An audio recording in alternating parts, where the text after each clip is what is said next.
America, Iran இடையிலான இந்த பிரச்சனை எப்போ முடிவுக்கு வரும் அப்படின்னு நிறைய பேர் கேட்கறத பார்க்க முடியுது. ஆனா துரதிர்ஷ்டவசமான விஷயம் என்னன்னா, இந்த போர் திரும்பவும் தொடங்குறதுக்கான ஒரு சூழல்ல இன்னைக்கு நம்ம நின்னு இருக்கோம். அது ஏன் அப்படிங்கிறத பத்தியும், அமெரிக்காவும், ஈரானும் இப்ப இந்த போரை முடிவுக்கு கொண்டு வந்தே ஆகணும் அப்படிங்கிற ஒரு கட்டாயத்துக்கு தள்ளப்பட்டிருக்காங்க. அது எப்படி அப்படிங்கிறதையும், என்னதான் கட்டாயம் ஏற்பட்டாலும் அமெரிக்காவுக்கும், ஈரானுக்கும் இடையில பேச்சுவார்த்தை நடக்குமா அப்படிங்கிற சந்தேகமும் எழுந்திருக்கு. இது எல்லாம் பத்தி தான் இன்னைக்கு வீடியோல பார்க்க போறோம். இது டிகோட் பை வெங்கட். 26 வருட நம்பிக்கை, லட்சக்கணக்கான சந்தோஷ திருமணங்கள். கல்யாணம்னாலே தமிழ் மேட்ரிமோனி தான். அமெரிக்கா, ஈரான் இடையிலான தற்காலிக தாக்குதல் நிறுத்த ஒப்பந்தம் அப்படிங்கிறது இன்னைக்கு இரவோட முடியுது. அதாவது இந்திய நேரப்படி, அமெரிக்க நேரப்படி பார்த்தோம்னா நாளையோட அது முடியுது. அதாவது நம்ம இந்த தற்காலிக தாக்குதல் நிறுத்த ஒப்பந்தத்தினுடைய கடைசி நாள நின்னுகிட்டு இருக்கோம். இப்போ வரைக்கும் அமெரிக்காவுக்கும், ஈரானுக்கும் இடையில இந்த போரை நிறுத்துறது தொடர்பான எந்த விதமான உடன்பாடும் ஏற்படல. இந்த 2 நாடுகளுக்கும் இடையில பாகிஸ்தான்ல முதல் கட்ட பேச்சுவார்த்தை நடந்துச்சு. அது தோல்வியில முடிஞ்சிருச்சு. 2ஆம் கட்ட பேச்சுவார்த்தை எப்ப நடக்கும் அப்படின்னு எதிர்பார்த்துட்டே இருந்தோம். கடைசி நாளான இன்னைக்கு நடக்கும் அப்படின்னு டொனால்ட் ட்ரம்ப் அறிவிச்சாரு. ஜேடி வான்ஸ் அமெரிக்காவுடைய துணை ஜனாதிபதி தலைமையில ஒரு குழு பாகிஸ்தானுக்கு போறதாகவும் அவர் அறிவிச்சிட்டாரு. ஆனா ஈரான் தரப்புல இருந்து எந்த விதமான ரெஸ்பான்ஸும் இப்ப வரைக்கும் இல்ல. ஈரான் நாங்க பேச்சுவார்த்தையில பங்கேற்கிறதுக்கு எங்களுடைய குழுவை அனுப்ப போறது இல்ல அப்படின்னு சொல்லியிருக்காங்க. அதுக்கு அவங்க சொல்ற காரணம் என்ன அப்படின்னா, அமெரிக்கா தொடர்ந்து ஈரானுடைய கப்பல்களை முடக்கி வச்சிருக்கு. இது போக டோஸ்கா அப்படின்னு சொல்லப்படுற ஈரானுடைய வர்த்தக கப்பல் ஒண்ணு கைப்பற்றி வச்சிருக்காங்க. இந்த மாதிரியான விதிமுறைகளை செய்யும் போது நாங்க எப்படி பேச்சுவார்த்தைக்கு வர முடியும் அப்படிங்கிறது தான் அவங்களுடைய கேள்வி. நேத்து நம்ம வீடியோல சொல்லியிருந்தோம், ஈரானுடைய அரசியல் தலைமைக்கும் ஈரானுடைய ஐஆர்ஜிசி அப்படிங்கிற அந்த பாதுகாப்பு படைக்கும் இடையில முரண்பாடு இருக்கு அப்படின்னு. ஆனா இன்னைக்கு அந்த முரண்பாடு கலைந்த மாதிரி நமக்கு தெரியுது. காரணம் என்ன அப்படின்னா, ஈரானுடைய பிரசிடென்ட் மசூத் பெசிஸ்கியான், ஈரானுடைய நாடாளுமன்ற சபாநாயகர் எம்பி கலிபாஃப், ஈரானுடைய வெளியுறவுத்துறை அமைச்சர் அப்பாஸ் அராக்சி, இவங்க 3 பேருமே இந்த பேச்சுவார்த்தை தொடர்பாக ஒரே கருத்து தான் சொல்லியிருக்காங்க. ட்ரம்ப் ஈரானை அச்சுறுத்தி எங்களுக்கு அழுத்தம் கொடுத்து பேச்சுவார்த்தைக்கு வர வைக்க நினைக்கிறாரு. அப்படி நாங்க பேச்சுவார்த்தைக்கு போனோம்னா அது சரண்டர் ஆகிறதுக்கு சமம். அதனால இப்படிப்பட்ட சிச்சுவேஷன்ல எங்களால பேச்சுவார்த்தைக்கு வர முடியாது. ஈரான் மக்கள் ஒருபோதும் சரணடைய மாட்டார்கள் அப்படிங்கிறது தான் இவங்க 3 பேருடைய கருத்தா இருக்கு. குறிப்பா ஈரானுடைய கப்பலை கைப்பற்றியது, தொடர்ந்து ஈரானுடைய கப்பல்களை முடக்கிறது, இதெல்லாம் பேச்சுவார்த்தையின் போது எந்த விதமான நம்பிக்கையும் ஏற்படுத்தாத செயல்கள். இப்படி செஞ்சுக்கிட்டு இருக்கும்போது நாங்க எதை நம்பி அமெரிக்காவோட பேச்சுவார்த்தைக்கு வருவோம்? ஏற்கனவே 2 தடவை பேச்சுவார்த்தை நடக்கும் போதும் தாக்குதல் நடத்தி இவ்வளவு பெரிய போரை உண்டாக்குனது அமெரிக்காவும், இஸ்ரேலும். இப்படிப்பட்ட வரலாறு இருக்கும்போது திரும்பவும் அமெரிக்கா எங்களுடைய கப்பல்களை முடக்கி தாக்குதல் நடத்துறாங்க அப்படின்னா, நாங்க எப்படி பேச்சுவார்த்தைக்கு வர முடியும்? நாங்க ஏன் பேச்சுவார்த்தைக்கு வரணும்? அப்படிங்கிறது தான் ஈரானுடைய பாயிண்ட் ஆஃப் வியூவா இருக்கு. ஈரானுடைய அந்த டோஸ்கா அப்படிங்கிற அந்த வர்த்தக கப்பலை ஒருவேளை அமெரிக்கா விடுவிச்சா வேணா ஈரான் இந்த பேச்சுவார்த்தைக்கு வரது தொடர்பாக யோசிக்கிறதுக்கு வாய்ப்பு இருக்கு. என்னதான் ஈரான் இப்படி கடுமையான கண்டனங்களை பதிவு செஞ்சிருந்தாலும் அவங்க இந்த பேச்சுவார்த்தைக்கு போகவே மாட்டாங்களா அப்படின்னு கேட்டீங்கன்னா, அதை நம்ம 100% உறுதியாகவும் சொல்ல முடியாது. ஏன்னா முதல் கட்ட பேச்சுவார்த்தையிலையும் கடைசி நேரத்துல தான் ஈரான் இந்த பேச்சுவார்த்தைக்கு போனாங்க. அப்போ லெபனான் மேல இஸ்ரேல் தாக்குதல் நடத்திட்டு இருந்தாங்க. அதை நிறுத்தினாதான் நாங்க பேச்சுவார்த்தைக்கு வருவோம் அப்படின்னு அழுத்தம் கொடுத்தாங்க. ஆனால் கடைசி நேரத்துல அவங்க பேச்சுவார்த்தைக்கு போனாங்க. அதே மாதிரி இப்பவும் கடைசி நேரத்துல தங்களுடைய முடிவை ஈரான் மாத்திக் கொள்றதுக்கான வாய்ப்பும் இருக்கு அப்படின்னு சொல்றாங்க.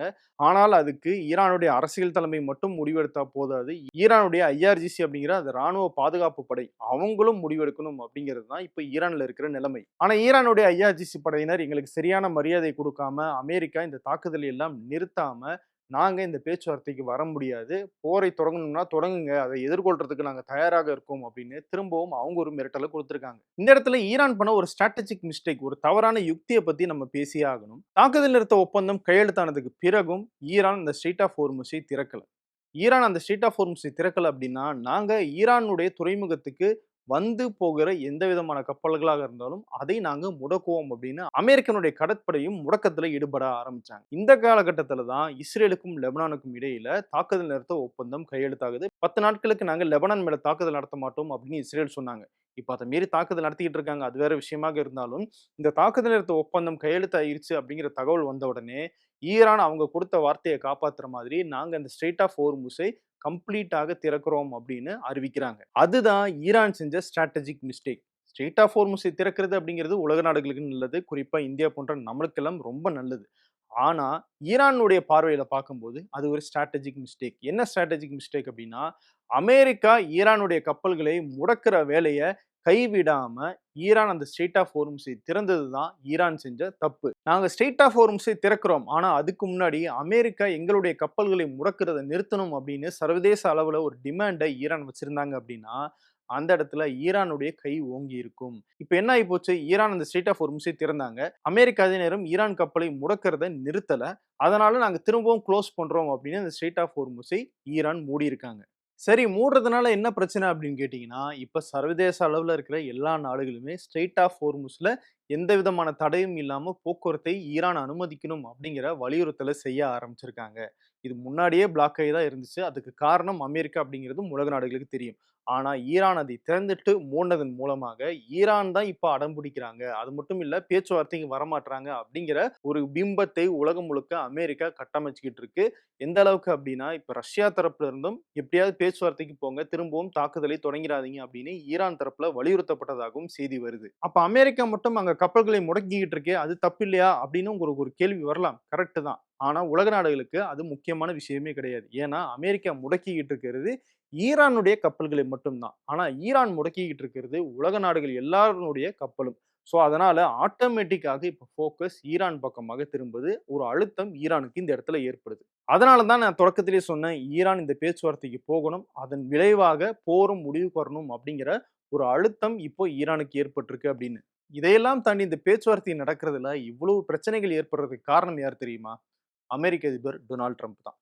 ஏன்னா பேச்சுவார்த்தை அப்படிங்கிறது நம்பிக்கையின் அடிப்படையில கட்டமைக்கப்படுறது. அமெரிக்கா சொல்றத ஈரான் நம்பணும், ஈரான் சொல்றத அமெரிக்கா நம்பணும். ஆனா பேச்சுவார்த்தையில ஒரு விஷயத்த பேச வேண்டியது, ஒரு வாக்குறுதிய குடுக்க வேண்டியது, வெளிய வந்து அப்படியே அதுக்கு நேர்மாறாக நடக்க வேண்டியது. இதுதான் இந்த பேச்சுவார்த்தையில ஈரானுக்கு அமெரிக்கா மேல நம்பிக்கை இழக்க செஞ்சிருக்கு. பேச்சுவார்த்தைக்கு வாங்க அப்படின்னு கூப்பிட்டு பேசிட்டு, வெளிய வந்து நாங்க ஈரான முடிச்சுருவோம். ஈரான் நாங்க சொல்றதை எல்லாம் கேட்டுக்கிட்டு இருக்காங்க. அப்படின்னு நாங்க தான் ஜெயிக்கிறோம் அப்படிங்கிற மாதிரியே டொனால்ட் ட்ரம்ப் தொடர்ந்து பேசிக்கிட்டே இருந்தா, யாருக்கு தான் நம்பிக்கை வரும்? ஆக்சுவலி பார்த்தீங்கன்னா, ஈரான் அந்த ஸ்ட்ரெய்ட் ஆஃப் ஹோர்முஸை திறந்தது அப்படிங்கிறது ஒரு நல்ல நடவடிக்கை. இந்த பிரச்சனைய ஒரு முடிவுக்கு கொண்டு வரதுக்கான அவங்களுடைய முயற்சியாக அது இருந்துச்சு. ஆனா, அது எப்படி நமக்கு சாதகமாக பயன்படுத்திக்கிட்டு, இந்த போர்ல நம்ம தான் ஜெயிச்சோம் அப்படிங்கிறத உலகம் முழுக்க நிறுவலாம் அப்படிங்கிற ஒரு ஆங்கிள்ல டொனால்ட் ட்ரம்ப் யோசிச்சதுனால தான், இந்த பேச்சுவார்த்தை இப்ப சிக்கல்ல வந்து நின்னுருக்கு. ட்ரம்பினுடைய லேட்டஸ்ட்டான போஸ்ட்ட பாருங்களேன். ஐ அம் வின்னிங் எ வார் அப்படின்னு போடுறாரு. பேச்சுவார்த்தை நடக்கும்போது நாங்க ஜெயிக்க போறோம் அப்படின்னு யாராவது சொன்னா, எதிரி நாடு எப்படி பேச்சுவார்த்தைக்கு வருவாங்க? அத தான் ஈரான் சொல்றாங்க. எங்கள எப்படியாவது சரணடைய வச்சு, நாங்க ஜெயிச்சுட்டோம் அப்படின்னு உலகம் முழுக்க சொல்ற வேலைய தான் அமெரிக்கா பண்ணிக்கிட்டு இருக்காங்க. அதுக்கு எங்களால உடன்பட முடியாது அப்படின்னு அவங்க இந்த பேச்சுவார்த்தைக்கு வரமாட்டோம்னு திரும்ப திரும்ப சொல்றாங்க. அது மட்டும் இல்ல, ஈரான் எங்களோட ஒரு உடன்பாட்டுக்கு வராம, நாங்க சொல்றத கேட்காம, நாங்க ஈரானுடைய கப்பல்களை முடக்குறத நிறுத்த மாட்டோம் அப்படிங்கிறதையும் திரும்பவும் சொல்லியிருக்காரு. ஆனா இந்த நிலைப்பாட்டுல அமெரிக்காவால ரொம்ப நாள் நீடிக்க முடியாது. காரணம் இப்போ ட்ரம்புக்குமே பிரஷர் அதிகமா இருக்கு. உள்ள இருந்தும் சரி, வெளிய இருந்தும் சரி. உள்ள இருந்து என்ன பிரஷர் அப்படின்னு கேட்டா, அமெரிக்காவுக்கு இந்த போரை நடத்துனதுல ஒரு நாளைக்கு 800 மில்லியன் அமெரிக்க டாலர்ல இருந்து 1 பில்லியன் அமெரிக்க டாலர்கள் அளவுக்கு செலவாகி இருக்கு அப்படின்னு கணிக்கிறாங்க. எவ்வளவு செலவு பண்ணீங்க அப்படின்னு சொல்லி நாடாளுமன்றத்துல குடுங்க அப்படின்னு ட்ரம்பினுடைய அரசாங்கத்துக்கிட்ட கேட்டா, அவங்க இப்போ வரைக்கும் அதுக்கான சரியான பதிலையோ, சரியான பில்லையோ அவங்க தாக்கல் பண்ணவே இல்ல. சரி, தாக்குதல தான் நிறுத்திட்டாங்களே, இப்ப செலவு இல்லையே அப்படின்னு நீங்க நினைச்சீங்கன்னா, இப்பவும் அமெரிக்கா செலவு பண்ணிட்டு தான் இருக்காங்க. அமெரிக்கானுடைய கடற்படையினர் ஈரானுடைய கப்பல்களை முடக்கிட்டு இருக்காங்கல்ல, அதுக்கும் ஒரு செலவாக தானே செய்யுது. அதுவுமே பல மில்லியன் டாலர்கள் செலவாகுது அப்படின்னு சொல்றாங்க. இந்த செலவை எல்லாம் ஏன் பண்றீங்க அப்படிங்கிறது தான் அமெரிக்க மக்களும், எதிர்க்கட்சியினரும் கேட்கிற கேள்வியாக இருக்கு. குறிப்பா இஸ்ரேல் அப்படிங்கிற ஒரு நாடு தொடங்கின போர்ல நம்ம போய் நம்ம மக்களுடைய காச எதுக்கு நம்ம செலவு பண்ணிக்கிட்டு இருக்கணும்? இவ்வளவு பணத்த இந்த போர்ல செலவு பண்ணதுக்கு, அதை அமெரிக்கா மக்கள் மேல செலவு பண்ணியிருந்தோம் அப்டின்னா, அமெரிக்காவுல இருக்கிற எல்லா குழந்தைகளுக்கும், எல்லா மாணவர்களுக்கும் இலவச கல்வி, இலவச உயர்கல்விய குடுத்துருக்கலாம்னு சொல்றாங்க எதிர்க்கட்சி எம்பிக்கள். 2வது செப்டம்பர் மாசம் அமெரிக்காவுல தேர்தல் வர இருக்கு. அந்த தேர்தல்ல அமெரிக்க நாடாளுமன்றத்துல இருக்கிற காலியாகிற இடங்களுக்கு தேர்தல் நடக்க இருக்கு. அந்த தேர்தல்ல முன்ன மாதிரி ட்ரம்ப் ஜெயிக்கல அப்டின்னா, அவருக்கு மெஜாரிட்டி போயிரும். மெஜாரிட்டி போயிருச்சு அப்டின்னா, தன்னிச்சையாக நான் என்ன வேணா செய்வேன் அப்படின்னு டொனால்ட் ட்ரம்ப் இப்ப செயல்பட்டுட்டு இருக்காருல்ல, அந்த மாதிரி எதையுமே அவரால செய்ய முடியாது அப்படிங்கிற ஒரு நிலைமை ஏற்படும். அதனால தேர்தல் நெருக்கத்துக்கு போறதுக்கு முன்னாடி இந்த போரை முடிக்கணும் அப்படிங்கிற முடிவோட தான் அவர் ஏற்கனவே இந்த தாக்குதல் நிறுத்த ஒப்பந்தத்துக்கே வந்தாரு. சோ தேர்தலும் ட்ரம்ப்புக்கு ஒரு அழுத்தத்தை ஏற்படுத்துது. 3வதா வால் ஸ்ட்ரீட் ஜேர்னல்ல ஒரு செய்தி வெளியாகி இருக்கு. அதுல அவங்க என்ன சொல்லியிருக்காங்கன்னா, அமெரிக்கா தரப்புலயும், ஐக்கிய அரபு அமீரகம் தரப்புலயும் பேச்சுவார்த்தை நடந்ததாகவும், அந்த பேச்சுவார்த்தையில ஒருவேளை இந்த போர் நீடிச்சுச்சு அப்படின்னா, அதன் மூலமாக கண்டிப்பா பாதிப்புகள் ஏற்படும். அந்த பாதிப்புகளை சரி செய்றதுக்கு எங்களுக்கு நீங்க பொருளாதார ரீதியிலான சில சலுகைகளை ஏற்படுத்தி தரணும் அப்படின்னு யுஏஇ அமெரிக்கா கிட்ட டிமாண்டாக வச்சிருக்காங்க. என்ன சலுகை அப்படின்னு கேட்டா, அமெரிக்கா கிட்ட இருந்து யுஏஇ வாங்குற டாலர்கள்ல வாங்குற கடன்களுக்கு பதிலாக திரும்பி செலுத்தணும் இல்லையா? அதை திர்ஹாம்ல யுஏஇனுடைய கரன்சில நாங்க செலுத்துவோம் அப்படிங்கிற அந்த சலுகையை எங்களுக்கு குடுக்கணும் அப்படின்னு யுஏஇ தரப்புல முதல் கட்ட கோரிக்கை வைத்ததாக அதுல தகவல் வெளியாகி இருக்கு. ஒருவேள அப்படி யுஏஇக்கு பொருளாதார ரீதியிலான சலுகைகளை அமெரிக்கா குடுத்தாங்க அப்படின்னா, அடுத்து சவுதி, கத்தார், குவைத், பஹ்ரைன் போன்ற எல்லா நாடுகளுமே கேட்கும். ஏன்னா, இது அமெரிக்காவும், இஸ்ரேலும் சேர்ந்து தொடங்கின போர்.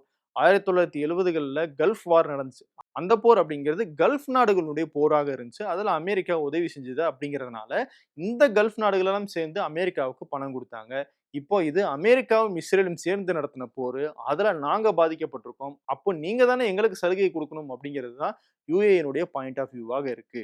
இது நமக்கு ஸ்கூப் நியூஸாக கிடைச்சிருக்கு. இத எப்படி நம்ம நம்புறது அப்படின்னு நீங்க கேட்டீங்க அப்படின்னா, இன்னொரு பக்கம் இன்னொரு முக்கியமான நபர் ஒரு ஸ்டேட்மெண்ட்ட வந்து சொல்லியிருக்காரு. அவர் யாரு அப்படின்னு கேட்டீங்கன்னா, அப்துல் கலீக் அப்துல்லா அப்படிங்கிறவர். இவரு யுஏஇனுடைய முக்கியமான ஒரு அரசியல் கருத்தாளர். இவருக்கு அந்த அரச குடும்பத்தோட மிக நெருங்கிய தொடர்பு இருக்கு. அரசனுடைய முக்கிய கொள்கை நடவடிக்கைகள், வெளியுறவுத்துறை சார்ந்த விஷயங்கள்ல இவரும் ஆலோசனைகள குடுக்குற ஆளு. அப்படிப்பட்டவர் ராய்ட்டர்ஸ் செய்தி நிறுவனத்துக்கும் தன்னுடைய ட்விட்டர் பக்கத்திலும் என்ன சொல்லியிருக்காரு அப்படின்னா, இனிமேலும் அமெரிக்காவினுடைய படைத்தளங்கள் யுஏஇல இருக்கிறதுக்கு எந்த விதமான அர்த்தமும் இல்லை. ஏன்னா இந்த போர்ல அவங்களால யுஏஇக்கு எந்த விதமான உதவியும் இல்லை. யுஏஇ தங்களை தாங்களே தற்காத்துக் கொண்டாங்களே தவிர, அமெரிக்கா ஹெல்ப் பண்ணல. அதனால யுஏஇல இருக்கிற அமெரிக்கானுடைய படைத்தளங்களை நீக்கிட்டு, அமெரிக்கா கிட்ட இருந்து நவீன ஆயுதங்களை வாங்குற உறவை மட்டும் யுஏஇ வச்சுக்கலாம் அப்படின்னு அவர் சொல்லியிருக்காரு. யுஏஇ அரசு குடும்பத்தோட நெருக்கத்துல இருக்கிற ஒருத்தர் இந்த மாதிரியான கருத்து சொல்றாரு அப்படின்னா, அது நிச்சயமாக அரசு குடும்பத்துக்கு தெரியாமலோ, இல்ல அவங்களுடைய விருப்பத்துக்கு எதிராகவோ இருக்காது அப்படிங்கிறது தான் அங்க இருக்கிற வழக்கம். அப்படிப்பட்டவர் சொல்லியிருக்காரு அப்படின்னும்போது, நிச்சயமாக இதுவும் ஏதோ ஒரு வகையில அமெரிக்காவுக்கு அழுத்தமாக மாறுது. நண்பர்களா இருந்த வளைகுடா நாடுகளும் அமெரிக்காவுக்கு எதிராக திரும்புறாங்களோ அப்படிங்கிற அந்த கேள்விய வலுவாக எழுப்பியிருக்கு. ஸோ இதையெல்லாம் வச்சு தான் சொல்றேன், அமெரிக்காவுக்கும் இந்த போரை முடிவுக்கு கொண்டு வர வேண்டிய ஒரு அழுத்தம் இருக்கு அப்படின்னு. அமெரிக்கா, ஈரான் மட்டும் கிடையாது. நமக்குமே இந்த போர் முடிவுக்கு வர்றது தான் நல்லது. காரணம் இன்டர்நேஷனல் எனர்ஜி ஏஜென்சி அப்படிங்கிற அந்த சர்வதேச அமைப்பினுடைய தலைவர் என்ன சொல்லியிருக்காருன்னா, இந்த போரால ஏற்பட்ட எரிபொருள் சார்ந்த பிரச்சனைகள் அப்படிங்கிறது, இதுக்கு முன்னாடி உலகம் பார்த்திராத அளவுக்கு மிகவும் மோசமான ஒரு பிரச்சனை அப்படின்னு சொல்லியிருக்காரு. இப்பவே பார்ப்பீங்க நம்ம ஊர்கள் எல்லாம் ஆட்டோ மிக நீண்ட கியூல கேஸ் ஃபில் பண்றதுக்காக நின்னுகிட்டு இருக்கு. இன்னும் நெறைய வீடுகளுக்கு கேஸ் வரல. நெறைய ஹோட்டல்கள்ல கேஸ் இல்லாம கடைய மூடிக்கிட்டு இருக்காங்க அப்படிங்கிற சிச்சுவேஷன்லாம் நம்ம பார்த்துக்கிட்டு இருக்கோம். இது தொடரக்கூடாது அப்படின்னா, உடனடியாக பேச்சுவார்த்தை நடத்தப்பட்டு, அதுல ஒரு சுமூகமான முடிவு எட்டப்பட வேண்டும். ஸோ பார்ப்போம். ஒரு பக்கம் பாகிஸ்தான், இன்னொரு பக்கம் கத்தார் அப்படின்னு பல்வேறு நாடுகள் ஈரானை இந்த பேச்சுவார்த்தைக்கு கொண்டு வந்துரணும் அப்படின்னு தீவிரமாக முயற்சி பண்ணிட்டு இருக்காங்க. கடைசி நேரத்துல ஈரான் தங்களுடைய முடிவை மாத்திக்கிட்டு இந்த பேச்சுவார்த்தைக்கு போறாங்களா என்ன அப்படிங்கிறத பத்தி நம்ம நாளைக்கு வீடியோல பார்க்கலாம். தொடர்ந்து இணைந்திருங்கள். நன்றி. 26 வருட நம்பிக்கை, லட்சக்கணக்கான சந்தோஷ திருமணங்கள். கல்யாணம்னாலே தமிழ் மேட்ரிமோனி தான்.